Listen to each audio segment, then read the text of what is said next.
इस्त्री करके अलमारी पे रख दें और बहुत दिनों के बाद उठाएं तो फिर भी उसमें दाग लग जाते हैं। और कुछ कपड़े चाहे जैसे भी रखें उसमें कोई भी मुड़ाव नहीं आता। ऐसे ही राम नाम कहीं भी रख दीजिए, किसी भी अवस्था में मुंह से लें, चाहे अस्वस्थ ही क्यों ना हो, किसी भी अवस्था में राम नाम ले रहे हैं, वह हमेशा जैसे उसमें सिकुड़न आती है और हमेशा नित्यानंद राम नाम ही नित्य है, अर्थात जो कभी पुराना ना हो, हमेशा नया बना रहे, वो ही नित्य है। तो राम नाम ऐसा नाम है जिसको हम कभी भी किसी भी अवस्था में ले सकते हैं। भैया लक्ष्मण जी एक बार रामचंद्र जी को देखे कि बड़े स्थिर भाव से आराम से राम जी बैठे हैं। यद्यपि राम जी तो वनवास में है, कष्ट तो है ही है, जंगल का तो अपना कष्ट है, हम लोग छोटे छोटे मच्छर काटने से बीमार पड़ जा रहे हैं, तो जंगल के अपने कितने कष्ट। लेकिन उस कष्ट में भी आनंद है, क्योंकि राम का नाम ही आनंद है। एक बार प्रभु बड़े सुख आसीन होकर के बैठे थे। लक्ष्मण भैया देखे कि मौका है, क्यों ना आज हम अपने मन की कुछ बात प्रभु से पूछ लें। राम जी के पास लक्ष्मण भैया गए और चरणों को पकड़ के बोल रहे कि हे प्रभु, कुछ प्रश्न के उत्तर हमको जानना है। राम जी ने कहा कि लक्ष्मण बताओ क्या प्रश्न, लेकिन शर्त पहले लगा दिया कि हे प्रभु, जिन प्रश्न के उत्तर हमको जानने हैं, अगर उसके उत्तर जानने के बाद मेरे हृदय में आपके प्रति प्रेम भक्ति कम हो जाए तो हमें नहीं जानना। लक्ष्मण जी का हृदय कितना महान है कि भक्ति के आगे उनको कुछ नहीं चाहिए। अगर किसी ज्ञान से उनको लग रहा है कि उनकी भक्ति, उनकी श्रद्धा भाव कम हो रहा है, तो उनको चाहिए ही। और यहाँ थोड़ा बहुत हम लोग अगर अध्ययन कर ले, ज्ञान इकट्ठा कर ले, पढ़ाई कर ले, तो हम में से बहुत लोग ऐसे हैं जो कहते हैं ईश्वर क्या है, राम तो मिथ्या है, यह जगत ही सब कुछ है।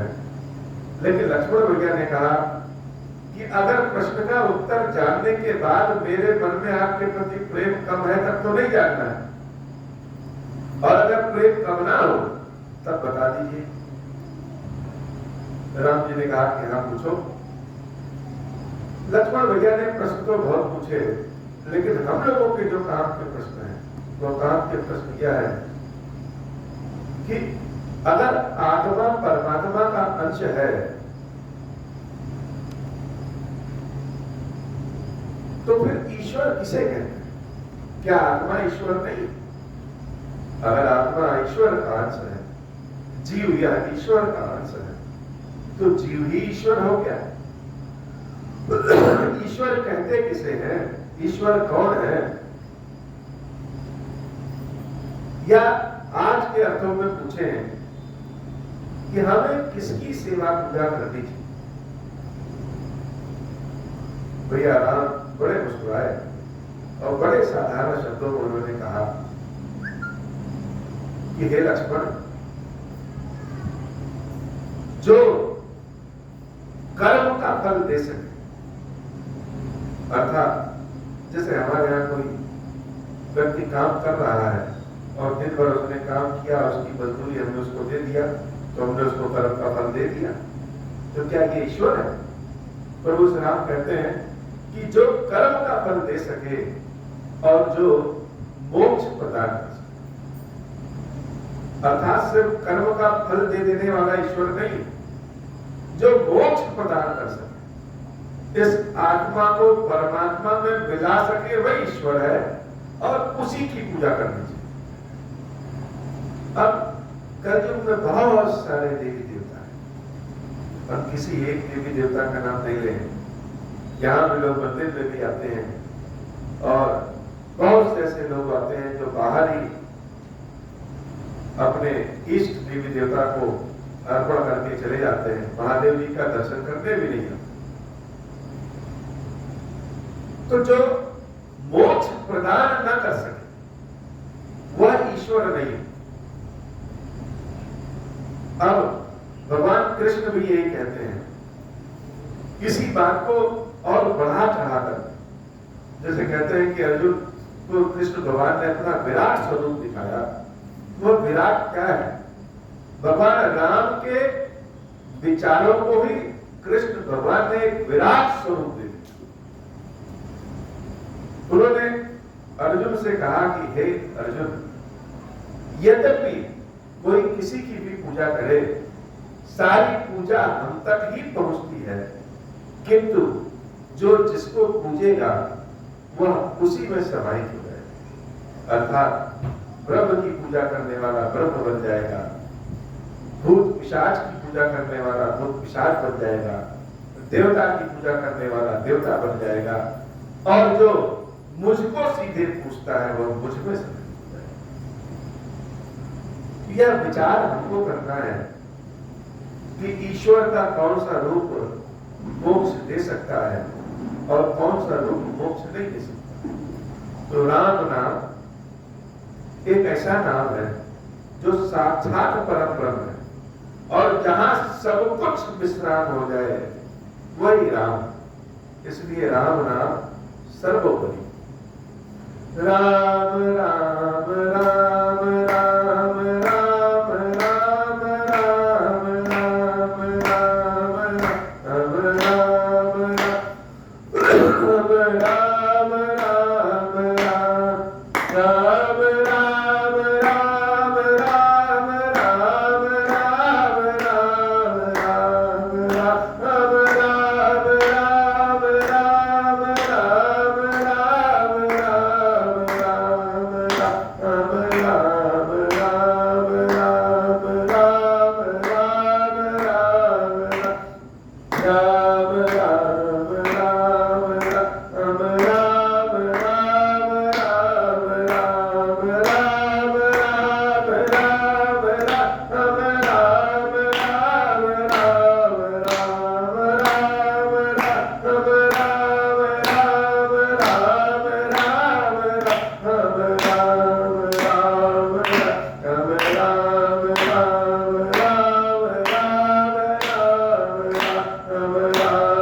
जो राम है वही कृष्ण है। राम का एक विराट स्वरूप कृष्ण है और कृष्ण के ही बीच मत राम स्वयं देवी को जब कृष्ण बनने की इच्छा हुई तो वह स्वयं कृष्ण की शक्ति के रूप में अवतरित हुए। आज श्री कृष्ण जन्माष्टमी है और कृष्ण जन्माष्टमी कृष्ण का अर्थ ही होता है जो कष्टों का हरण करना, जिसका नाम लेते ही कष्ट जैसे अपने आप कहीं दूर भाग जाए, वही कृष्ण है। बहुत ज्यादा जब कष्ट हो जाता है तो कष्ट के कोख से ही भगवान रूपी कृष्ण प्रकट होते हैं। देवकी माता के गर्भ से कृष्ण प्रकट होते हैं। लोग जिस कारागार में जाने से डरते हैं, भगवान कृष्ण का जीवन देखिए कि शुरुआत ही कारागार से। अब एक मां के गर्भ से प्रकट हुए और दूसरे मां को सुख देने पहुंच गए। 9 का अंक ब्रह्म का अंक है। भगवान राम 9वीं को प्रकट हुए थे और 8 का अंक माया का अंक। भगवान कृष्ण माया के अंक अर्थात अष्टमी को प्रकट हुए, किंतु अपनी लीला को दिखाने का कार्य प्रभु ने 9वीं में ही अर्थात 9वीं में ही गोकुल में उन्होंने प्रवेश किया था।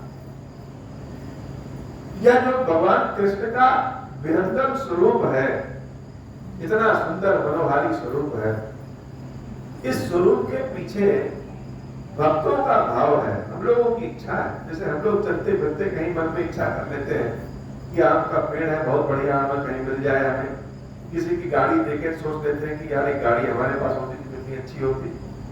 ऐसे ही भगवान के जन्मों के कई जन्मों के पहले जाएंगे तो भगवान जब वामन स्वरूप में जन्म लेते हैं, जहां पे आज तो हम कहते हैं कि हमारा सनातन धर्म समाप्त हो रहा है, एक ऐसा समय आया था कि सनातन धर्म को कदम रखने के लिए भी जगह नहीं थी।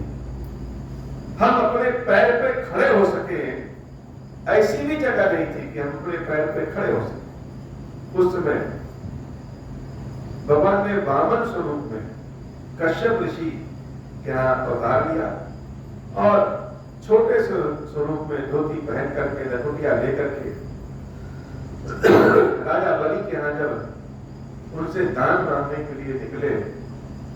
यह कथा तो हम सब लोग जानते हैं, इस कथा पे आप चर्चा नहीं करेंगे, लेकिन रास्ते में जब वो निकले, जिन लोगों ने भगवान वामन के स्वरूप को देखा, जिन स्त्रियों ने देखा, जिन पुरुषों ने देखा, जिन बच्चों ने देखा, वृद्धों ने देखा, जिसने जिसने देखा, वह जैसे भगवान के स्वरूप को देख करके मोहित हो गए। जैसे हम कहीं बाजार में जाते हैं, बहुत सारे लोग भले हम खरीद ना पाए, लेकिन कहीं कोई कार देख के मोहित हो जाएंगे, कोई कपड़ा देख के मोहित हो जाएंगे, कहीं कुछ और देख के मोहित हो जाएंगे। वैसे ही भगवान वामन के रूप को देख करके सब मोहित हो।